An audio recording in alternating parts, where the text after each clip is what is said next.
Salamat sa mapagpalayang pagmamahal. Welcome to our 365 daily devotion. Ako po sa Alexander Gomez from Batch Street. At ang topic ko na talakay natin ngayon ay ano ang kahulugan ng pakikipag-isa kay Kristo. Yun po ang ating Bible verse tungo sa 1 Corinthians chapter 6 verse 17. At gusto po natin ang ating puso-puso sa mga lang salita ng Diyos. Kasi sabi dito na, but whoever is united with the Lord is one with Him in spirit.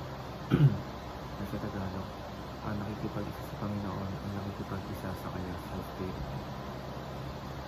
Teachings, union of believers with Christ. Number 1, we died, were buried, and were raised with Christ.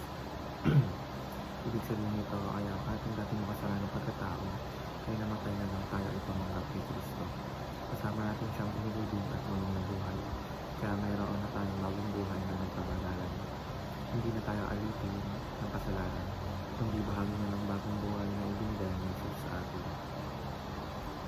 Teaching number 2, we are recipients of all these blessings. Bilang mga mananampalataya, tinatanggap natin ang lahat ng pagpapalang na humula sa Diyos. Pag-ibig, kapayapaan, kapatawaran at paligtasan. Hindi dahil sa ating sariling gawa, hindi dahil tayo ay nagkabilang kay Kristo.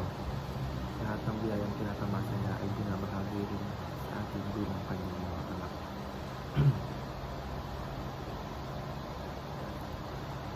Teaching number 3, we are eternally loved and secure in Christ. Pinapakita nito na walang makakapag-iwalay sa atin sa pag-ibig ng Diyos. Ang ating relasyon ng Diyos ay permanente at matatag. Kahit dumaan tayo sa mga pagsubok o pagkakamali, patuloy tayo minamahal at pinapangalaglaan niya. Petition number 1, praise God for your eternal peace and security. Sa bawat araw, dapat tayo magpasalamat sa Diyos dahil sa kapayapaang dulot ng ating pagkakaisa kay Kristo. Dahil alam natin ligtas tayo sa Kanya, hindi na tayo kailangang mangamba o matakot sa akin ng bukasan. Application number 2, prefer to be identified with Christ at all times. Dapat natin ipakita sa ating buhay na tayo ay talusunod sa Kristo. Sa ating mga gawa, salita at desisyon, dapat makita ng iba ang karakter ng Jesus sa atin. Ito ang tunay na patunay ng ating pakikipag-isa sa Kanya. Application number 3, pray for more of God's blessings and to become a faithful steward. Manalangin tayo hindi lamang para sa dagdag na biyaya, kundi upang maging tapat na katiwala ng ito.